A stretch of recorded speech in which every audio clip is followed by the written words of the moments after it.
bonjour. Aujourd'hui, nous sommes en compagnie d'Éric Emmanuel Schmitt à Montpellier. Bonjour Éric Emmanuel. Bonjour.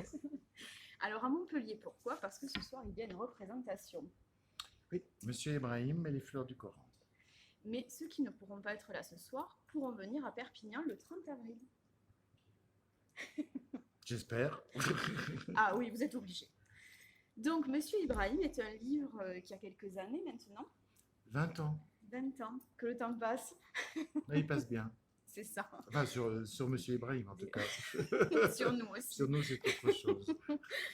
Donc j'avais 20 ans quand je l'ai lu, du coup, s'il a 20 ans. Voilà, parce que je vous suis moi depuis que j'ai 16 ans. Donc voilà, donc Monsieur Ibrahim et les fleurs du Coran, il y a eu plusieurs adaptations. Il y a eu une adaptation cinématographique. Très belle, avec Omar Sharif. Voilà. Et Omar était absolument magnifique dans le rôle de Monsieur Ibrahim. Et il a gagné tous les prix avec ça. Il a eu le César du meilleur acteur en France. Il a été nommé au Golden Globe aux États-Unis. Il a eu le Lion d'Or au Festival de Venise. Ça a illuminé ces dernières années. Il était fou de ce rôle et il était magnifique dans le rôle. Mais il y a eu aussi une adaptation donc, théâtrale, avec vous, je crois. Alors, en fait, le texte a été écrit d'emblée pour le théâtre. On le lit comme un roman, mais il a été écrit pour le théâtre. Il a été écrit par son dédicactaire, Bruno Abraham Kremer, qui l'a joué avant le film, donc plus de 600 fois. Et depuis, ça n'a pas arrêté de se jouer un peu partout dans le monde. Et puis un jour, par hasard, ça a été moi. Parce que un acteur le jouait à Paris, Francis Lalanne, qui est chanteur, mais qui est un très bon acteur, nommé au Molière plusieurs fois. Et Francis avait signé des galas certains soirs. Et le théâtre m'a dit, est-ce que vous voulez bien le remplacer? Et je me suis entendu dire, ouais. Et bon, j'étais terrorisé, mais je suis monté sur scène. Et puis écoutez, ça s'est tellement bien passé. Le public était là d'abord, et ensuite il était merveilleux avec moi. Il a ri, il a pleuré, il s'est mis debout à la fin. Je me suis dit, bah, ça se passe pas si mal. Et puis voilà, maintenant ça fait des années que je joue Monsieur Ibrahim. Maintenant je commence à jouer d'autres textes. Et puis, euh, et puis, et puis je l'ai même joué à l'étranger. Je suis allé le jouer à New York, à Los Angeles, à San Francisco, alors avec des sous-titres français. Je vais le jouer en Italie, je vais le jouer en Russie, en Pologne, et c'est pas fini. Et Perpignan. Le 30 avril. Donc, finalement, dans Plus tard, je serai un enfant. Donc, il y a un entretien avec Catherine Lalanne. Vous racontez ce jour où votre maman vous a amené au théâtre pour la première fois. Elle vous avait dit, je veux être. Alors, elle vous a dit celui qui joue, non celui qui écrit. Mais aujourd'hui, vous êtes celui qui écrit, celui Ouais. qui joue. Finalement, j'ai réalisé le rêve de ma mère. C'est ça. Et moi, j'avais vu Cyrano de Bergerac joué par Jean Marais. Et je lui ai dit, je veux être le monsieur qui fait pleurer tout le monde. Ah, elle m'a dit, ah, tu veux être acteur comme Jean Marais? Et je lui ai dit, non, je veux faire Edmond Rostand. Voilà. Et puis finalement, voilà, je fais et l'auteur et l'acteur. Donc, cette œuvre, tous les âges, tout public. Oui. Voilà, moi, mes enfants l'ont lu, ils en ont tiré un enseignement que moi, je n'ai pas forcément tiré. Voilà, chacun a eu sa lecture, donc les âges sont différents. Donc, les enfants, on peut les amener bien au contraire, c'est très très bien pour eux de le leur faire lire avant et d'aller le voir ensuite. Ou même de le découvrir au théâtre. Ou de le découvrir, oui, bien sûr. Donc, ce roman fait partie du cycle de l'invisible. Oui. Donc, ce cycle de l'invisible, donc vous avez dit, mes livres se tiennent par la main, chaque ouvrage réclame un frère ou une sœur. Oui, c'est vrai. Effectivement, j'ai commencé par. J'ai d'abord écrit un texte qui s'appelait Minarepa sur le bouddhisme tibétain. Oui. Et puis ensuite, j'ai écrit Monsieur Ibrahim, où on rencontre le soufisme. Oui, alors ça, c'est très important de Voilà, le souligner. cette lecture très libérale, très libre, très sensuelle, très mystique aussi du Coran, et qui est une très belle lecture, souvent très minoritaire dans l'histoire Oui, c'est vrai. de cette religion, et presque contestataire par rapport à d'autres interprétations, mais très belle et qui nous parle beaucoup. Et puis après, j'ai écrit Oscar et la Dame Rose, qui rencontre le christianisme, ensuite l'enfant de Noé, qui rencontre le judaïsme, plus tard le sumo qui ne pouvait pas grossir, qui rencontre le bouddhisme zen, et pas le bouddhisme tibétain, et puis plus tard encore Confucius dans les 10 enfants que Madame Ming n'a jamais eus, puis la musique Chopin dans Madame Bilinska et le secret de Chopin, et dernièrement Félix ou la source invisible, l'animisme africain. Donc à chaque fois, il s'agit de découvrir l'invisible, puisque ça s'appelle le cycle de l'invisible, c'est-à-dire les spiritualités, ce qui fait battre le cœur des hommes et la façon dont ils habillent le monde visible d'un sens invisible. Les spiritualités sont les grandes fournisseuses d'invisible, c'est-à-dire les grandes fournisseuses de sens. Et à chaque fois, mes livres, tout en racontant une vraie histoire avec des personnages qui rencontrent à la fois des difficultés et qui ont un sacré humour, mais il y a toujours la rencontre de l'interprétation du réel à travers une spiritualité. Et donc, justement, les spiritualités à mettre en contre, enfin pas contre, mais en parallèle des religions, justement. Souvent, la religion a tendance à cloisonner, alors que la spiritualité va avoir tendance à ouvrir. Oui, oui, oui. Moi, mon regard sur les spiritualités n'est pas un regard religieux, c'est un regard humaniste. Bien sûr. C'est-à-dire, qu'est-ce qui fait vivre le cœur des hommes? Comment ils habitent le monde? Comment ils habillent le monde visible d'un sens invisible? Donc, ce qui m'intéresse, c'est vraiment ce qui fait battre le cœur des hommes. Je n'écris pas pour convertir, pas du tout. En plus, je parle de plusieurs religions. Bien sûr. Et puis, je parle de l'athéisme aussi. Et non, c'est vraiment un trajet à travers des trésors qui sont les trésors spirituels. Des trésors sur lesquels vous levez le voile. Ce voile que la religion pose, justement. Oui, Ben vous très venez joli, oui. relever ce voile-là pour mettre à nu, vraiment, voilà, ce trésor caché. Oui, c'est exactement ça, c'est du dévoilement. Exactement. Ouais, ouais. Oui, parce que, vous savez, il y a un grand philosophe qui s'appelait Bergson, Henri Bergson, qui disait que les religions ont toutes le même cœur, le cœur mystique.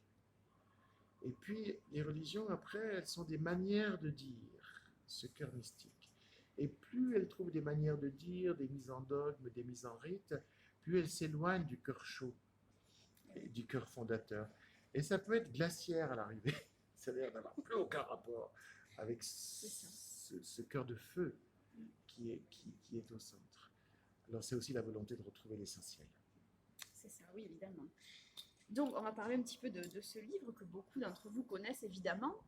Donc, le cycle de l'invisible, donc l'amitié et l'amour entre un vieil homme et un jeune Oui. adolescent, parce que c'est vraiment, il n'y a même pas de mot pour le qualifier, parce que c'est plus que de l'amitié, c'est différent de Mais c'est de l'amour, mais l'amour. c'est voilà, Si, c'est c'est de vraiment, l'amour. Ou c'est de l'amour qui ne dit pas son nom, oui, bien sûr. parce qu'ils n'ont pas besoin de formuler ces choses-là. Mais effectivement, c'est la rencontre de deux solitaires. Un adolescent extrêmement seul, parce que sa mère est partie à sa naissance, son père est dépressif Il est en train de partir. et est en train de partir, et partira. Mm. Et donc cet adolescent est comme ça, sans repère. Il manque de féminin, d'ailleurs, dans sa vie. Alors il va chez les putes, parce qu'il peut acheter du féminin. Mais en même temps, c'est beaucoup plus qu'il demande. Eh oui. Quand enfin une pute va lui parler, il va être heureux. Ouais. D'ailleurs, il va dire je suis journaliste Oui.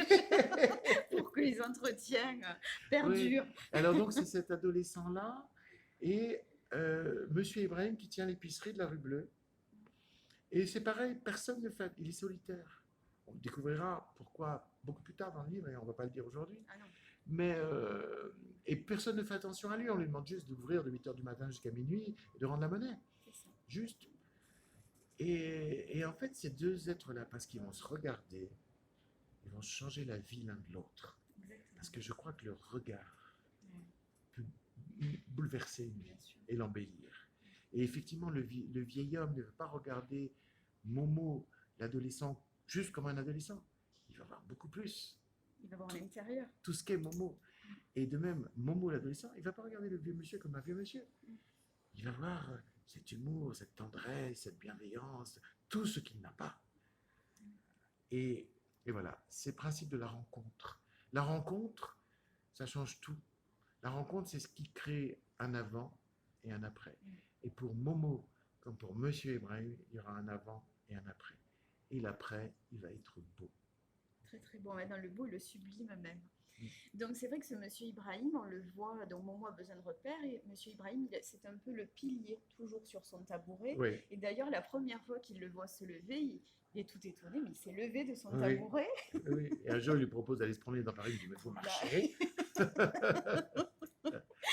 Donc là, voilà. Et c'est vrai que donc, quand on voit entre ces deux personnages, ça nous fait forcément penser à Socrate et à ses disciples. Oui, Et là, on rejoint un petit peu cette philosophie, parce que Monsieur Ibrahim est qualifié de sage. oui, c'est un sage.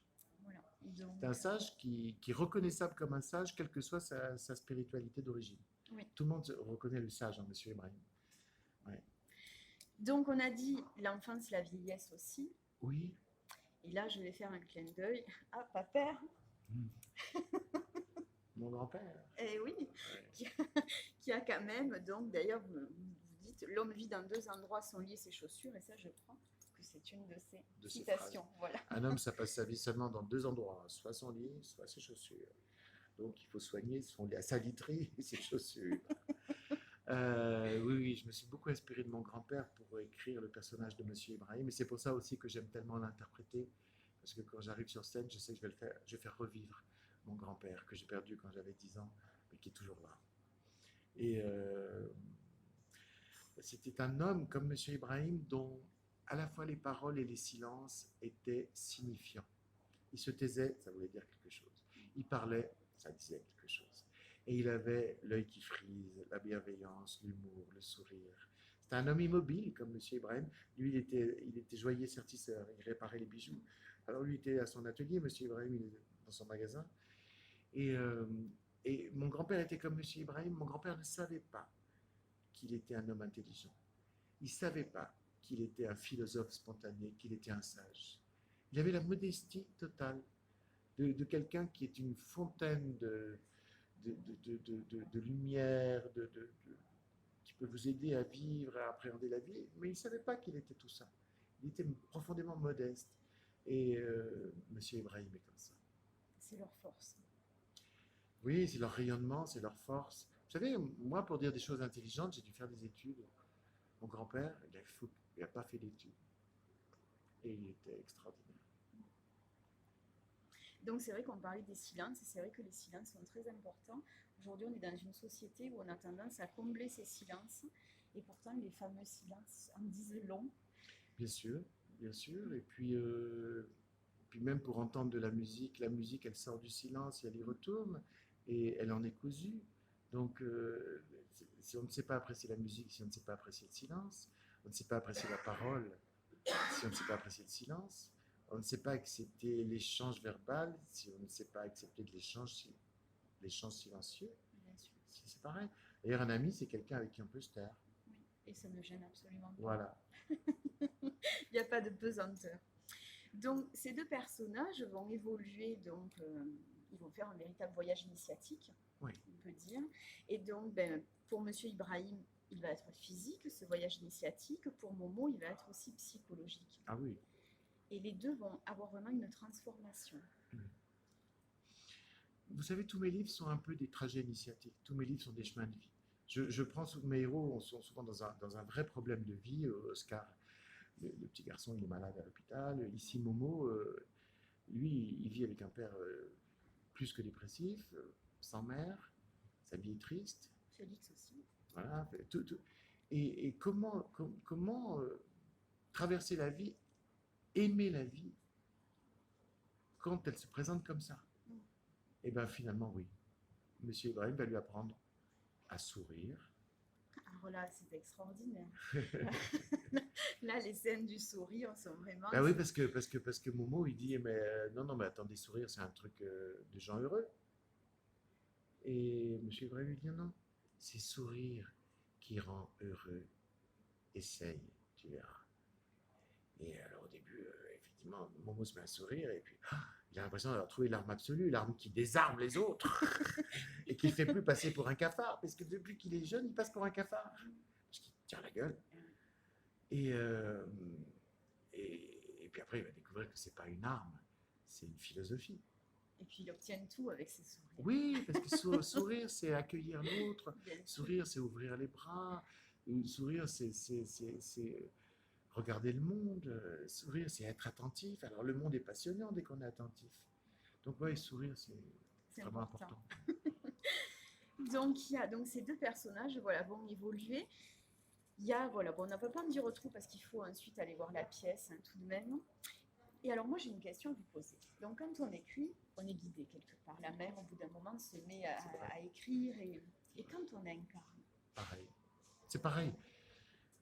Quand j'écris, mes personnages sont là, je les écoute, je les vois, je les regarde, et puis je transcris sur le papier. Quand j'entre sur scène, j'écris non plus sur le papier, mais j'écris dans mon corps, dans ma voix, dans ma présence. Mais c'est pareil, les personnages sont là. Et les énergies des personnages me traversent. Et j'en suis le vecteur, j'en suis le véhicule. C'est pareil.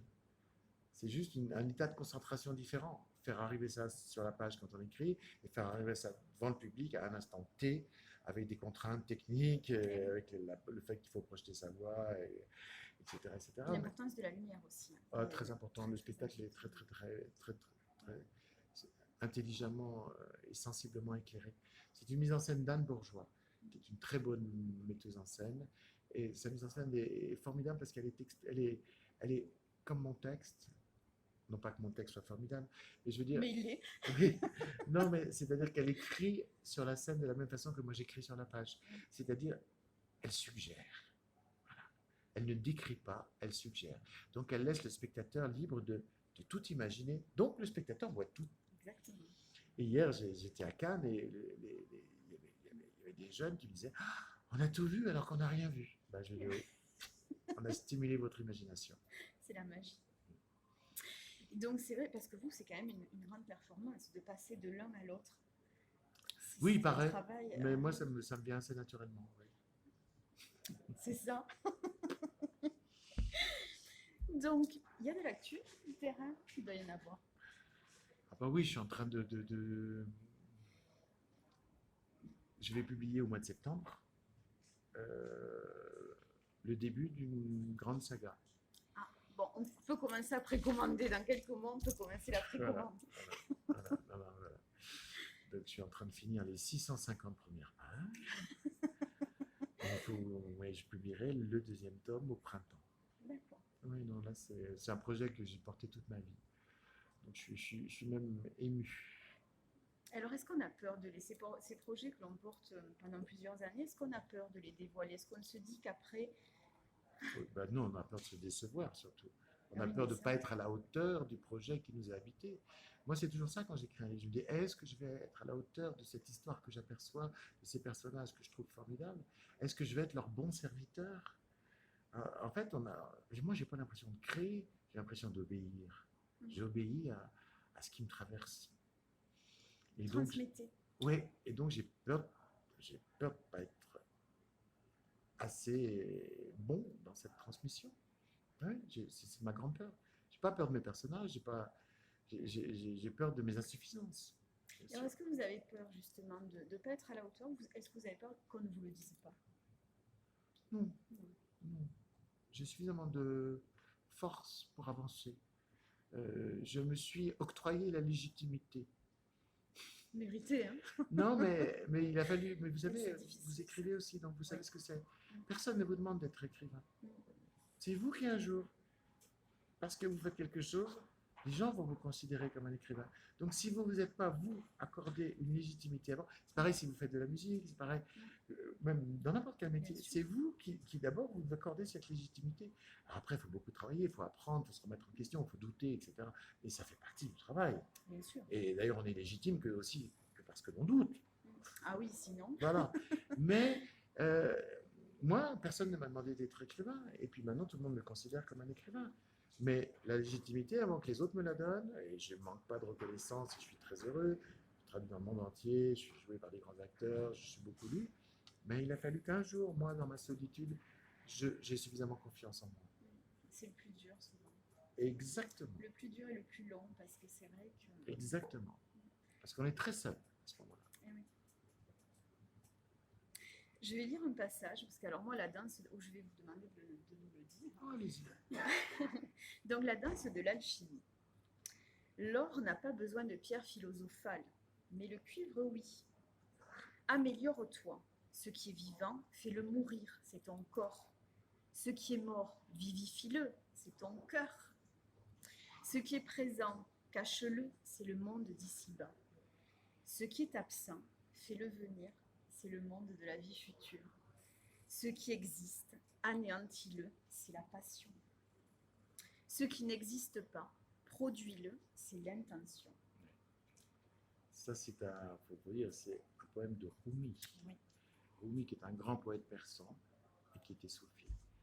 Et alors, ce que j'appelle la danse de l'alchimie, c'est qu'effectivement, vous savez, il y a une chose très spéciale dans le soufisme, c'est qu'on prie en dansant. Alors, tout le monde a vu les derviches tourneurs, hein, avec leur grande robe en tulipe là, qui se soulève. Mais effectivement, c'est au fond une manière d'arriver à une sorte de transe qui est comme un état de méditation. Comme les moines qui tournent. Exactement. Et à partir de là, le corps se libère de ces toxines, mais l'esprit aussi se libère d'un certain nombre de toxines. Et on peut se mettre à penser à un autre niveau. Prier en dansant. Donc moi, je vais revenir. Donc dans chaque artiste, on le sait, une petite fêlure. Pour que la lumière puisse pénétrer, il y a forcément une fêlure. Est-ce que vous pouvez nous parler de cette fêlure ou est-ce que c'est trop personnel? C'est personnel. Oui, alors je vais vous dire un discours qui vaut pas seulement pour moi, mais pour les autres. On est tous différents. Il y a des gens qui ont besoin de parler de leur fêlure, parce que c'est ce qui leur permet de retrouver le chemin de la vie. Et puis il y a des gens qui ont besoin de garder le secret de leur être, c'est ce qui leur permet de trouver leur chemin de vie. Et il y a beaucoup d'écrivains parfois qui un jour, à l'issue d'une psychanalyse ou à l'issue d'un travail sur eux-mêmes dans l'écriture, ont trouvé la grande fêlure de leur être. Souvent à ce moment-là, ils ont cessé d'écrire. Eh oui. Alors moi, je ne veux pas cesser d'écrire. Donc moi non plus, je voilà. veux continuer. Donc je ne veux pas savoir quel secret me constitue. C'est ce que je disais l'autre jour à l'émission de François Bunel, La Grande Librairie. Je lui disais, moi, mon principe, c'est méconnais-toi toi-même. Au lieu de connais-toi toi-même de Socrate. Méconnais-toi toi-même. C'est-à-dire, si je ne souffre pas, et je ne souffre pas, enfin, je souffre, j'ai des chagrins, mais je ne suis pas dysfonctionnel. Voilà. Donc, dans la mesure où je ne suis pas dysfonctionnel et je ne souffre pas au-delà de ce qui est juste, eh bien, je n'ai pas besoin d'en savoir plus. Et je garde l'écriture comme une des façons d'être au monde. C'est ça. Donc, ces représentations, il y a toute une tournée, parce qu'on a parlé de Perpignan en avril, mais il n'y a pas que Perpignan. Donc, il faut vraiment aller se rendre sur le site, il faut vraiment se renseigner. Sur la FNAC, on peut même choisir les places dans la salle et tout. C'est merveilleux. Donc, il faut vraiment pas hésiter. On parlait de Chopin tout à l'heure, et je crois qu'au Liban, il y a un autre projet. Oui, mais c'est-à-dire qu'en fait, j'ai créé à Paris en septembre un nouveau texte qui s'appelle Madame Pilinska et le secret de Chopin.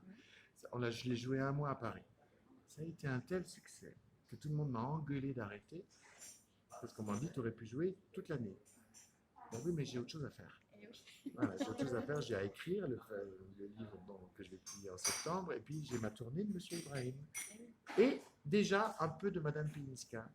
Et c'est vrai que je vais aller le jouer au Liban, où j'ai déjà joué Monsieur Ibrahim. J'adore le Liban, c'est un pays qui me bouleverse par son énergie vitale, par sa façon d'être toujours au bord de l'abîme, mais de jamais tomber. Les Libanais, ils dansent sur un volcan. Nous qui gémissons beaucoup, on a beaucoup à apprendre d'eux. Et donc j'y vais, malgré les difficultés. J'ai accepté d'ailleurs de ne pas être payé pour retrouver le public libanais et jouer Madame Pilinska et le secret de Chopin.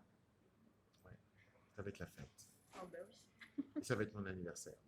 Oh bah alors là en plus, voilà. Ce sera un beau cadeau. Ah bah pour moi, le fait de pouvoir aller au Liban, d'être ami avec des Libanais, de rencontrer le public libanais, c'est un vrai cadeau dans ma vie. Hein, ça compte. Oui, bien sûr. L'écriture, donc là on m'a parlé, est-ce que l'écriture change? Je ne sais pas. Parce que moi, l'écriture fait partie de mon trajet de vie. Alors mon trajet de vie m'a changé, m'a épanoui. Et est-ce justement est-ce que ce trajet va modifier les mots? MOTS.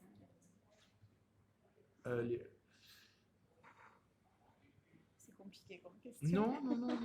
Non, je voudrais être juste dans ma réponse. Donc, permettez-moi de réfléchir parce qu'on ne m'a jamais posé cette question. Il fallait innover aujourd'hui. Oui, je pense que il y a deux mouvements dans l'écriture. Il y a d'abord le mouvement, il y a trois mouvements, je dirais. Il y a d'abord le moment où on découvre qu'on est doué pour écrire. Et là, on imite les autres. Puis il y a le deuxième moment où on cherche quelle est son écriture. Qu'est-ce qu'on a de spécifique? Comment on écrit soi? On part à la découverte de l'écrivain qu'on est. Deviens ce que tu es. Mais il faut partir à la recherche de l'écrivain qu'on est, c'est-à-dire arrêter d'imiter ce qu'on admire pour essayer de voir quelle est notre façon unique d'écrire. Et puis après, une fois qu'on a trouvé ça, ben l'écriture, elle peut de nouveau se remplir, s'élargir, selon ce dont on parle, ben on va élargir la phrase, etc. Puis après, on va la rendre précise, pointue, etc. Et ça devient un véritable instrument. Et donc, à ce moment-là, on est en possession de ses moyens. Moi, je suis dans cette heureuse période.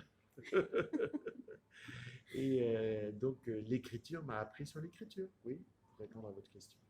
Donc vous disiez que l'écriture, bon, il y a deux, on est tantôt artiste et tantôt artisan. Ah, ça, oui, il y a deux gestes. Enfin, il y a deux. D'abord, on est artiste, c'est-à-dire on a une histoire, on a des personnages, on jette ça sur le papier. C'est un geste créateur. Et après, on est comme mon grand-père. On est artisan. On polit, on lime, on coupe, on ajoute, on déplace. Et là, c'est pas un geste, comme celui du créateur, c'est 1000 gestes. Précis. Et moi, j'aime autant l'un que l'autre. J'aime le moment créatif parce que c'est enthousiasmant, mais j'aime bien ce moment très laborieux, beaucoup plus laborieux, qui consiste à limer, etc., pour arriver à un texte, dans mon cas, qui a l'air très naturel. Et qui, en fait, qui est très fluide. Voilà, et qui est en fait l'objet d'un énorme travail. C'est-à-dire que le travail cache le travail. L'art dissimule l'art. Et souvent, quand des gens disent « Oui, mais enfin, Schmitt, c'est facile », je dis « Oui, d'accord, allez-y, essayez de faire aussi facile. » C'est un boulot monstrueux. Bien sûr. Donc, et l'écriture est libératrice. Oui, bien sûr. Donc, dans la partie artiste, on peut dire qu'elle est libératrice, puisqu'on va lâcher ce qui doit être lâché. Et constructrice. Voilà. Dans les 1000 gestes de l'artisan, exactement. C'est pour ça que c'est très équilibrant. L'écriture, si on décide d'aimer tout de l'écriture. Oui. Si on aime. Mais est-ce qu'on peut être écrivain si on n'aime qu'une seule partie? L'écrit doit être bancal quand même. Non, on peut tuer l'écrivain en soi si par exemple on est trop perfectionniste, on devient inhibé. Ou alors si on aime juste l'aspect libérateur de la création. Il faut mettre les deux. Il faut équilibrer l'artiste et l'artisan. Certains écrivains n'aiment que l'aspect artiste et ils vont finir par trouver leurs limites. Et d'autres n'aiment que l'aspect artisan et manquent d'inspiration. Donc, il faut les deux côtés. Mais ouais, toujours l'équilibre. Donc, toujours la difficulté. Et oui, aussi. De l'équilibre. Mais en même temps, toujours vivant. Le fil, marcher sur le fil. Vivant, voilà. Donc, écoutez, moi je suis très très ravie. Donc, Langui, du coup, je vous invite à aller voir Éric Emmanuel Schmitt donc, au théâtre Perpignan le 30 avril, mais il y aura plein d'autres dates avant, donc il faut vraiment suivre. Qu'est-ce qu'on peut dire là aux jeunes spectateurs? C'est la première fois qu'ils vont au théâtre, ils vont vous découvrir. Qu'est-ce qu'on dit à ces enfants qu'il faut qu'ils ouvrent des livres et qu'ils écrivent pour se libérer de tout ça? Qu'est-ce qu'on peut leur dire? Bon, il faut leur dire que le théâtre, c'est un endroit magique où tout est possible. Un rideau se lève, et puis tout d'un coup, vous allez partir là où la pièce vous emmène. Vous allez voyager dans les émotions, dans l'espace, dans votre imagination. Et quand le rideau se baissera, vous serez modifié, il sera passé quelque chose qui aura été autant sur la scène qu'en vous. Et c'est unique. Et puis ce n'est qu'une fois, parce que même si vous revenez le lendemain, ce ne sera pas pareil. Ça ne sera pas pareil, parce que c'est vivant. Oui. Parce que le public aussi, il est vivant, il inspire ceci ou il inspire cela. Et c'est unique. Donc voilà, si vous aimez ce qui est précieux, ce qui est unique, ce qui est stimulant, ben voilà, allez au théâtre. Moi, j'en suis drogué, le théâtre, depuis toujours. C'est une addiction d'ailleurs, comme l'écriture. L'écriture, c'est une addiction. L'écriture, on a besoin. Quand on commence à écrire.